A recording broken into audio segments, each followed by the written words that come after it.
नमस्कार, स्वागत है आप सभी का सत्याग्रह में। और इस समय हम बिहार के जमीन से आपको बिहार की चुनावी खबरें दिखा रहे हैं। आपको स्कूल का बैग पीछे दिखाई दे रहा होगा और ये जन सुराज के मेंबर आपको अभी सामने दिखाई दे रहे हैं स्क्रीन पे। हम इनसे जानने का प्रयास कर रहे हैं कि जो जन सुराज पार्टी है वो शिक्षा को लेकर, स्वास्थ्य को लेकर के, रोजगार को लेकर के और बिहार में बिहार की जनता का पलायन रोकने के लिए किस प्रकार से अपने मुद्दों को जमीन पर लेके जा रही है, जनता कितना विश्वास कर रही है उन पे। तो आप बने रहें सत्याग्रह के इस विशेष कार्यक्रम के साथ। सर, स्वागत है आपका सत्याग्रह में। हेमंत जी नमस्कार, और आपके माध्यम से आपके सारे दर्शकों को डॉक्टर झा का नमन। झा साहब, एक बात बताइए कि बिहार में जन सुराज का जो एक्चुअल मुद्दा है वो जनता तक कितना पहुंच रहा है और आप लोगों की बातों से जनता अभी तक कितना प्रभावित हुई, अगर इसके बारे में सर प्रकाश आप डालना चाहें तो। भट्ट साहब, जैसा कि आपने पूछा कि और आप खुद बता भी रहे थे कि हमारी पार्टी शिक्षा, रोजगार, पलायन, स्वास्थ्य को लेकर जमीन पर उतरी हुई है जी। तो मैं इसकी शुरुआत जो है मैं अपना परिचय देकर ही वो करना चाहूँगा। मैं पेशे से डॉक्टर हूँ जी। और आप जानते हैं कि एक डॉक्टर की पढ़ाई बहुत मुश्किल से होती है, डिफिकल्ट होती है सर। और मैं उस समय डॉक्टर बनना सोचा जिस समय हमारे प्रदेश में हमारे पूर्व माननीय मुख्यमंत्री जी लालू प्रसाद हुआ करते थे जी। तो लालू जी के समय में अगर शिक्षा की व्यवस्था बहुत अच्छी होती तो काश मैं इसी बिहार में पढ़ा होता, तो मुझे यहाँ से बाहर निकलना पड़ा जी। तो आप मुझे खुद ऐसा भी देख सकते हैं कि खुद मैं शिक्षा का सताया हुआ बिहार का एक युवक हूँ जिसे पढ़ने के लिए मुझे बाहर जाना पड़ा जी। जब मैंने वहाँ पढ़ाई की तो फिर मैं नौकरी के लिए भी यहाँ पर कुछ वैकेंसी निकलता नहीं था। मध्य प्रदेश गवर्नमेंट में मैंने काम किया और मैं छत्तीसगढ़ गवर्नमेंट में भी काम कर रखा हूँ। तो आप इसे फिर ऐसा देखें कि रोजगार के लिए भी मुझे बिहार से बाहर ही जाना पड़ा। तो ये दोनों चीज़ों को अगर आप मिलाकर देखेंगे तो हमारी पार्टी ने एक पलायन का मुद्दा उठाया है, जिसका ज्वलंत एग्जाम्पल मैं आपके सामने बैठा हूँ जी। जो शिक्षा के लिए भी बाहर गया और रोजगार के लिए भी बाहर गया। तो क्या आप ऐसी व्यवस्था चाहते हैं जो आपके बच्चे दोनों के लिए बाहर जाएं?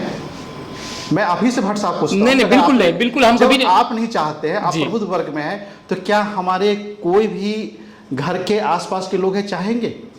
देखिए, मैं बहुत ही समझने वाली बात के साथ मैं कहना चाह रहा हूँ कि जमीनी हकीकत में आपने एक वर्ड यूज किया था। तो हमारे जमीन पर जितने भी हमारे दर्शक अगर आपके देख रहे होंगे, कुछ हमारे मतलब कि घर के आसपास के बंधु भी देख रहे होंगे और इस चीज़ को महसूस करते हैं जी कि शिक्षा एक बहुत बड़ा मुद्दा है। अगर आपको समुचित शिक्षा मिलता है तो आपको रोजगार यहीं मिलेगा। डॉक्टर साहब, हम आपको थोड़ा सा बीच में रोकना चाहेंगे। हम ये आप कह रहे थे कि शिक्षा को लेकर के हमको बिहार से बाहर जाना पड़ा।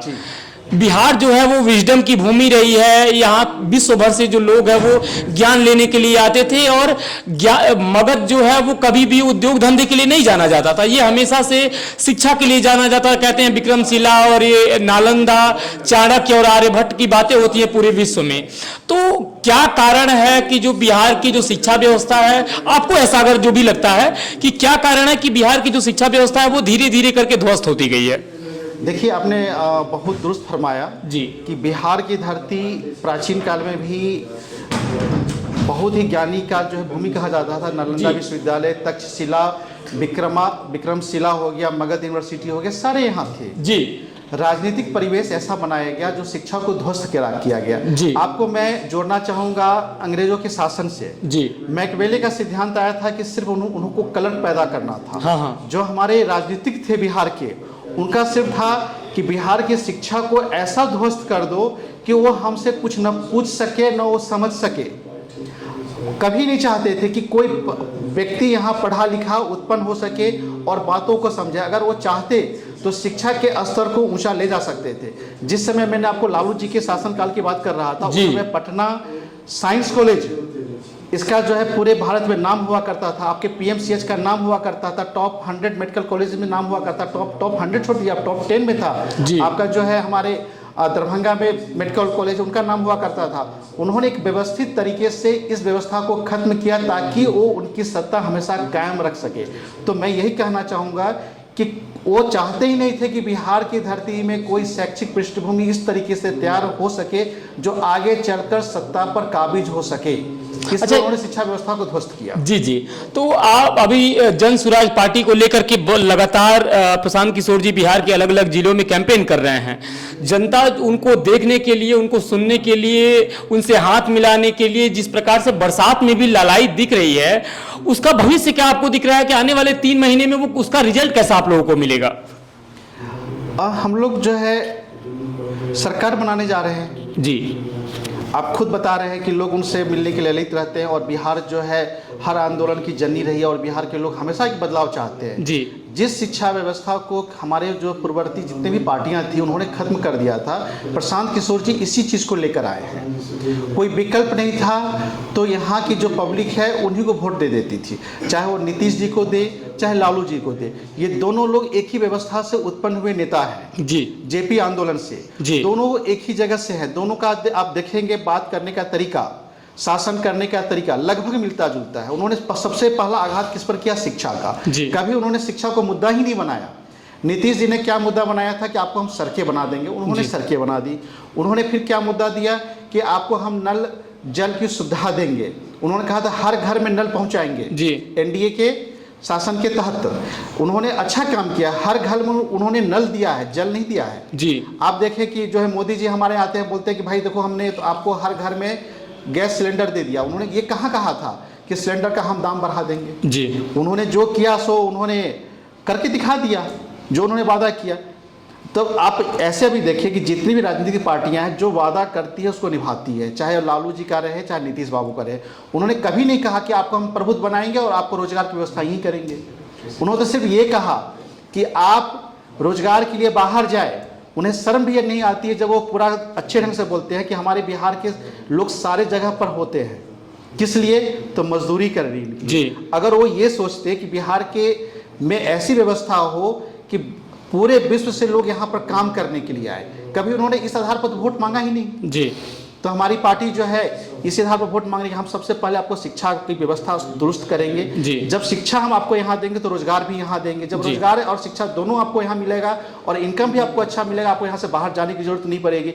और आपको हम ऐसी व्यवस्था देंगे जो आपके बच्चों को अगर अच्छी शिक्षा मिल जाती है तो रोजगार भी यहीं उत्पन्न करके देंगे। हमारी पार्टी के पास ऐसी व्यवस्था भी है, ऐसा मार्गदर्शन भी लोगों को दिया जा रहा है। जहाँ साहब एक बात बताइए कि आपकी पार्टी जो है वो बिहार में पहली ऐसी पार्टी है, मुझे लग रहा है कि 243 विधानसभा सीटों पे पहली बार चुनाव लड़ने जा रही है, और इस समय भारत की राजनीति में कोई पार्टी ऐसी सक्षम नहीं है जो बिहार में 243 विधानसभा सीटों पर चुनाव लड़ सके। प्रशांत किशोर जी का कहना है कि जितने भी लोग चुनाव लड़ेंगे वो 90% ऐसे पर लोग होंगे जो कभी जीवन में चुनाव नहीं लड़े होंगे। तो ये नए लोगों को, अच्छे लोगों को जनता कितना मौका देगी या कितना विश्वास कर रही है जिस भूमि से आप आते हैं, अगर उसके बारे में कुछ बताना चाहें तो? देखिए, मैं जिस भूमि से आता हूँ, आप इसको ऐसा समझे कि मैं बिहार की भूमि से ही आता हूँ। जी। मेरा जन्म जो है सीतामढ़ी में हुआ है, माता सीता की नगरी में। जी। और मेरी प्रारंभिक शिक्षा हुआ है सीमांचल में। जी। जो एक समय सबसे काला पानी की संज्ञा उन्हें दिया जाता था। अगर मैं पूरे बिहार की बात करूं, हर लोग चाहता है कि शिक्षा हो।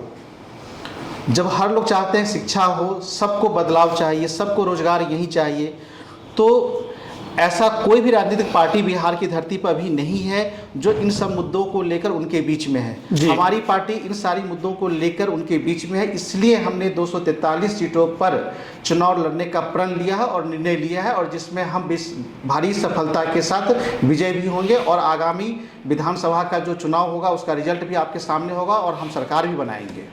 आप हमारी जनता की विजय होगी। आप सत्याग्रह का यह विशेष कार्यक्रम देख रहे थे। सत्याग्रह में और भी बहुत कुछ मिलेगा, तो आप बने रहें। बहुत बहुत धन्यवाद आप सभी का। नमस्कार। नमस्कार।